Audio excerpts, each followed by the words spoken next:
పక్కన మీరు ఒకసారి చూస్తే విశాఖపట్నం ఔరా నుంచి చెన్నై ఎట్లయితే national highway golden quadrilateral road 4 lane ఉందో ఇప్పుడు ఉండే 2 లేన్ని 4 లేన్ చేస్తున్నారు.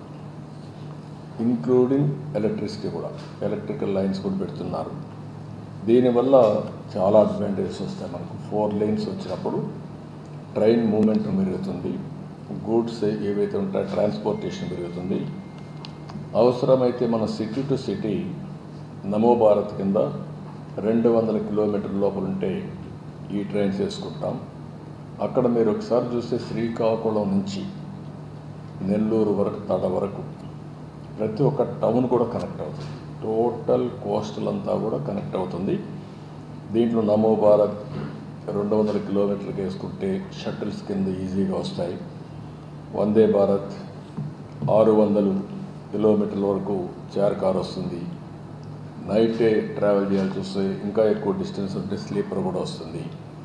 ఇవన్నీ కూడా పెట్టి వీలైనంత వరకు ఎక్కువ ట్రైన్ మూమెంట్ పెడితే ఆ ఏరియాలో ఎకనామిక్ డెవలప్మెంట్, పోర్ట్లు కానీ, ఇండస్ట్రీస్ కానీ, ఎంప్లాయ్మెంట్ కోసం వాళ్ళు అక్కడికి రావడం కానీ చాలా వరకు ఈజీగా ఉంటుంది. We're working on that.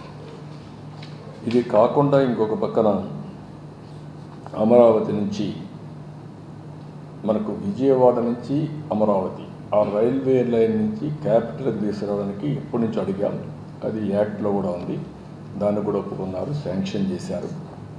Amaravati నుంచి విజయవాడకు ఆ సర్క్యులర్ రోడ్డు ఇది రింగ్ వస్తే ఈ రైల్వే లైన్ కూడా కంప్లీట్ అవుతుంది.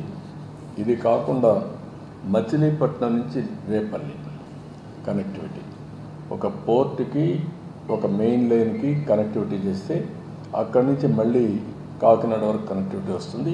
చాలా ఈజీగా ఉంటుంది. దీన్ని కూడా కనెక్టివిటీ చేయమన్నాం, అది కూడా వర్కౌట్ చేస్తున్నారు. ఇంకొక పక్కన ఏదైతే ఈరోజు బుల్లెట్ ట్రైన్, నార్త్ ఇండియాలో బుల్లెట్ ట్రైన్ చేశారు. కొన్ని కాలం అహ్మదాబాద్ టు ముంబై, అలాంటి సౌత్ ఇండియాలో కూడా చేయడానికి నెక్స్ట్ ఫేజ్లో పెట్టారు. తర్వాత ఈస్ట్ ఇండియాకి వెళ్తున్నారు. ఇప్పుడు దీని మీద నేను కోరింది ఏంటంటే 4 సిటీస్ కవర్ చేస్తుంది.